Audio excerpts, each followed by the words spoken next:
Les éditions L'Écarlate, qui ont accepté de tenter l'aventure de publier l'ouvrage d'Alain Marc. Permettez-moi donc, disais-je, de vous remercier, vous, d'être là ce soir, d'avoir eu envie d'assister à la naissance d'une pensée, d'avoir eu envie de participer. J'utilise d'ailleurs ce mot participer sciemment, car je vous encouragerai vivement tout au long de cette table ronde à prendre la parole, à la solliciter et à poser vraiment toutes vos questions. Donc, merci vraiment d'avoir souhaité écouter la parole d'une œuvre, et une œuvre vivante, parce que sortie, du moins nous l'espérons ici ce soir, sortie du cadre et du secret de l'établi, avec à l'esprit cette forcément toute petite et humble certitude que seul ce qui sera réussi, important et compréhensible de tous, pourra se partager avec les autres, nous autres, avec le monde, et pas seulement par un petit cercle d'initiés et de spécialistes. Et écrire le cri est, selon moi, à double titre un essai. Il est d'abord par l'objet,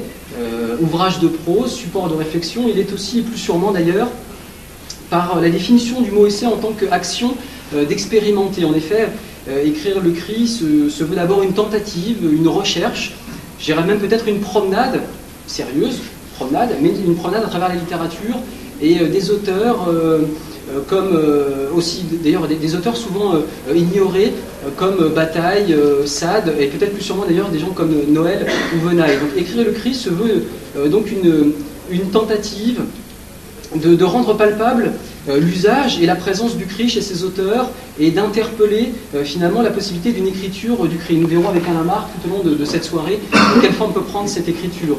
Le cri, expression du corps et de l'esprit, de l'âme, est une notion au paradoxe réellement étonnant parce qu'elle a été utilisée, vraiment fréquente et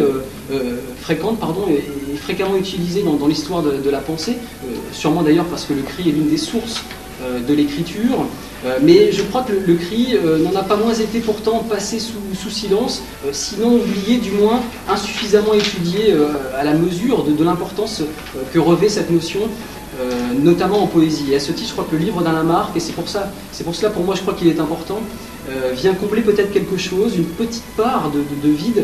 Il vient surtout alerter et défendre l'idée que le cri mérite que l'on s'y attarde autrement. Voilà. Alain Marc, bonsoir. Vous avez publié bon nombre de travaux dans des revues très différentes, des revues comme Europe, Le Bord de l'eau ou Variable. Vous avez également signé une pléiade d'articles sur des auteurs qui vous tiennent à cœur et qu'on retrouve d'ailleurs dans l'ouvrage, comme Mayakovsky, Bourjade et bien d'autres poètes. Vous avez en outre participé à l'anthologie 101 poèmes et quelques contre le racisme, qu'a publié le Temps des Cerises éditeurs. Vous affectionnez aussi les lectures publiques de poésie. Vous êtes d'ailleurs illustré ici même, dans cette médiathèque, lors des 2 derniers précédents Printemps des poètes, l'année passée et en mars 2000. Écrire le cri est votre premier livre. Alain Marc, ma première question sera toute simple. Qu'est-ce qui vous a donné envie de ce livre? Quels sont finalement les moteurs et l'intuition? L'intuition, c'est le mot que vous utilisez dans votre petit texte d'introduction. Quelle a été l'intuition qui a présidé à l'écriture de cet ouvrage? Je n'ai pas pu faire autrement.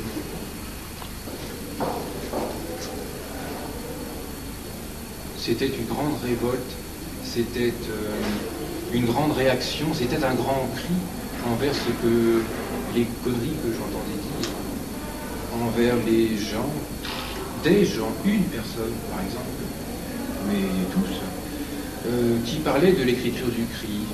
Et quand on voyait les textes qui étaient mis en avant, c'était bien fade.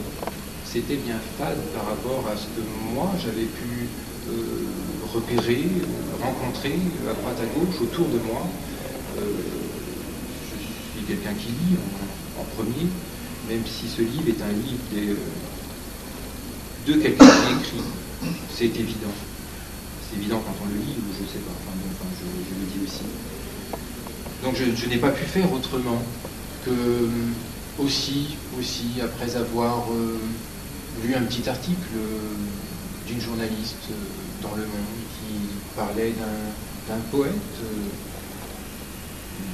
et qui disait que c'était une poétique du cri, parce que alors je me suis empressé d'aller acheter ce recueil. Je me dis, super, il y a quelqu'un qui parle du cri, on va aller voir.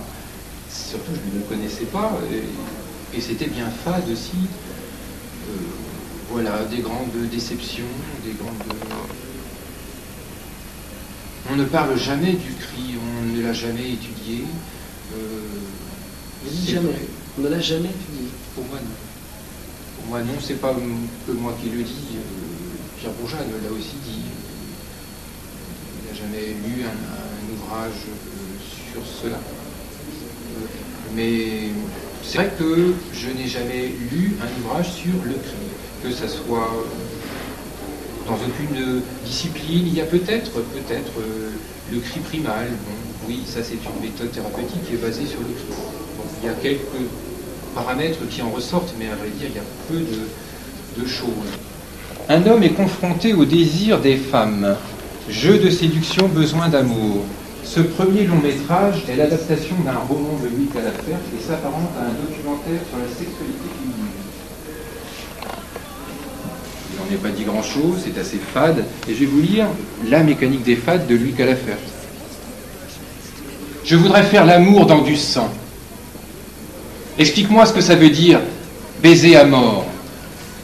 Prends, cogne, fous-moi des coups tant que tu peux, que je la sente bien au fond. Pousse, enfonce, vas-y fort, casse-moi la chatte et retiens-toi, j'en veux encore. Tape, défonce, bourre, attends mon jus pour décharger, je veux que ça vienne ensemble. Ce livre, il y a quelques hors-textes qui arrivent comme ça, un peu inopinément.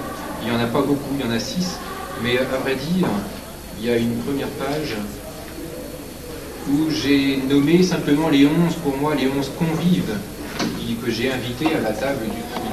Et il y a évidemment le marquis de Sade, il y a Pierre-Jean Jouve, que j'ai lu ici même sur Beauvais, il y a Georges Bataille, il y a Mayakovsky, il y a Joyce Mansour, il y a Francis Giot, on en a parlé dans la performance, il y a Franck Venaille, il y a Delatif Laby, il y a Calafert, Bernard Noël et Pierre Guillotin. Voilà les 11, pour moi, plus grands crieurs que j'ai pu trouver. On s'aperçoit qu'il y a le cri de souffrance, il y a plusieurs cris. Il y a le cri politique.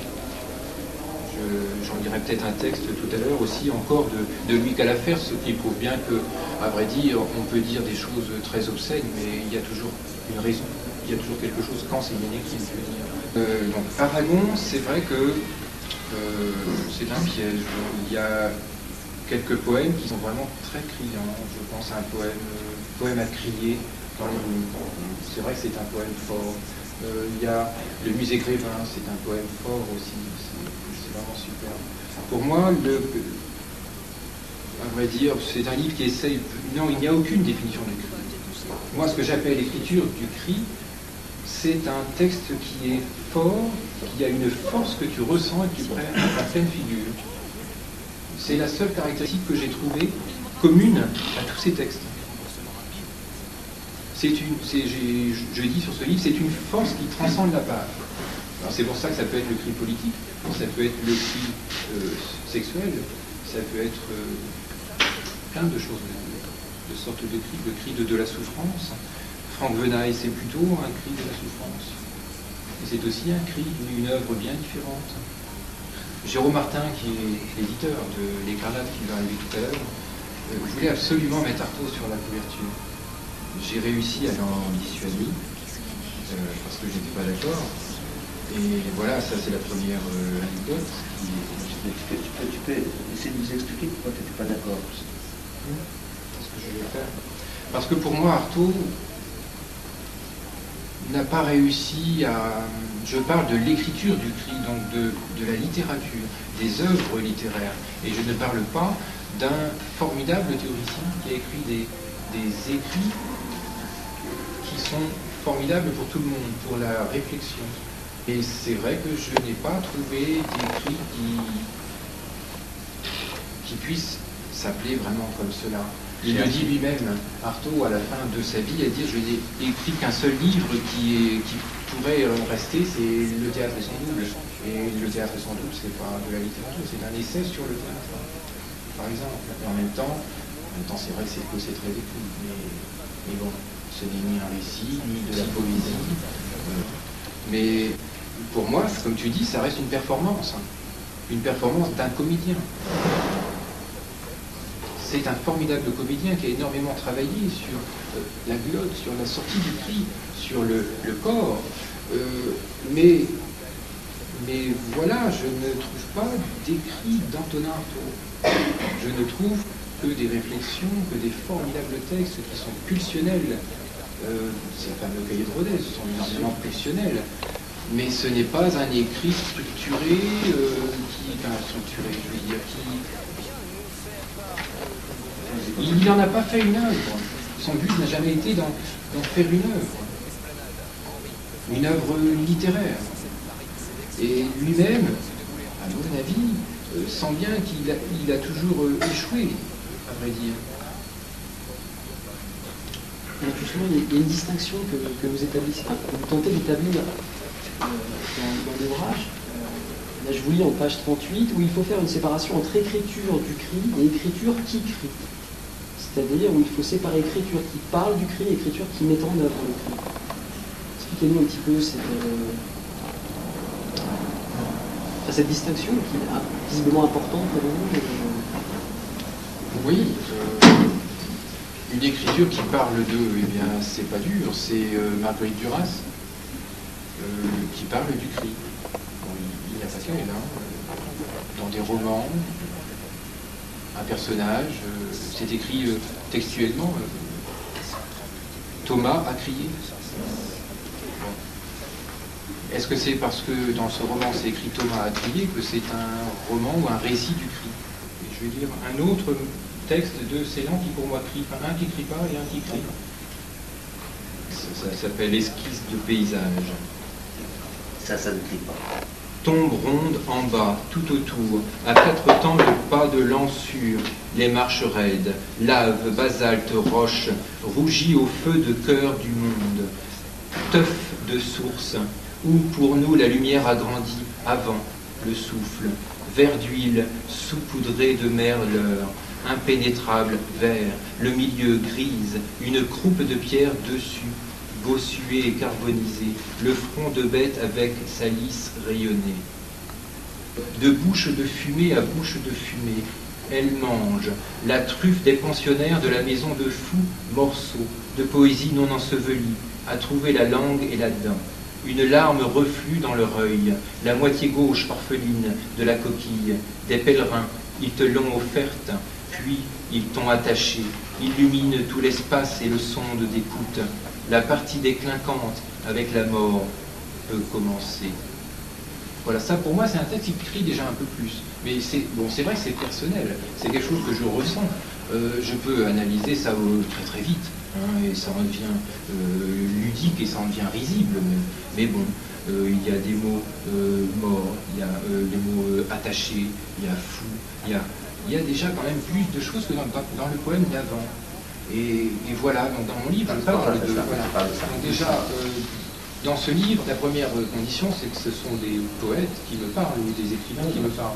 Et après, bon, c'est vrai qu'il n'y a pas que ces gens-là que j'aime. Ça, c'est ceux que j'ai recensés comme étant du cri. Il y a tous les autres, parce que j'adore ces gens d'ailleurs. Mais c'est essayer de définir ça.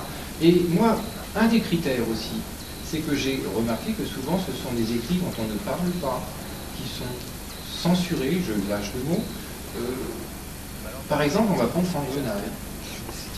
Il était absent dans toutes les anthologies.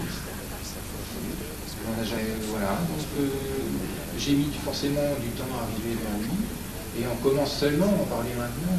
Peut-être parce que ça te dérange, parce qu'on parle de la souffrance, de la douleur, du dire et non du dit. C'est une des choses que je sépare. On est parti de l'écriture qui parle du cri, l'écriture qui crie. Tout à l'heure, juste une remarque tout à l'heure, par rapport au poème que vous avez lu, vous disiez tout à l'heure qu'il y avait un lexique du cri. Alors justement, je repense au milieu du bouquin, vous dites justement que le cri est quelque part antinomique au style. C'est une phrase que j'ai notée. Il faut crever l'écran du style. Je crois que le cri, je vais prendre en page 90. C'est ça que je ne comprends pas bien quand vous parliez tout à l'heure de lexique. Voilà. Mais il faut entendre qu'un texte doit convaincre sur le plan esthétique, le style fait écran, fait filtre et ne laisse passer que les lecteurs initiés. Le style dilue le cri, l'écriture du cri doit donc crever cet écran du style. Le style, c'est bien que, le lexique, c'est pas le style. C'est pas le lexique. Vous avez une différence à niveau là? Pas du tout. Le style, c'est l'enrobage, c'est La rhétorique. Hein. la littérature avec un grand L. Et pour moi, le cri, c'est la vérité. C'est le dire en action. Alors, je vais quand même essayer d'expliquer ça, parce que c'est vrai que... Alors, outre le fait que j'ai quand même cité pas mal de choses, c'est-à-dire d'auteurs qui en ont parlé. Je pense à mot plus criant, c'est Chalamov qui parle d'anti-littéraire et anti-littéraire. Ça, c'est un artiste que je découvre, c'est très très récent, qui s'appelle Paul Armand Guette, qui fait des choses assez bizarres. Il dessine des petites culottes féminines, des vulves, il parle de monstrues, mais en même temps d'une façon très, très enfantine, très gamine. Enfin voilà, il dit à un moment dans son journal que ce n'était pas une vraie éruption, que c'était un simulacre et que c'était de l'art, quoi.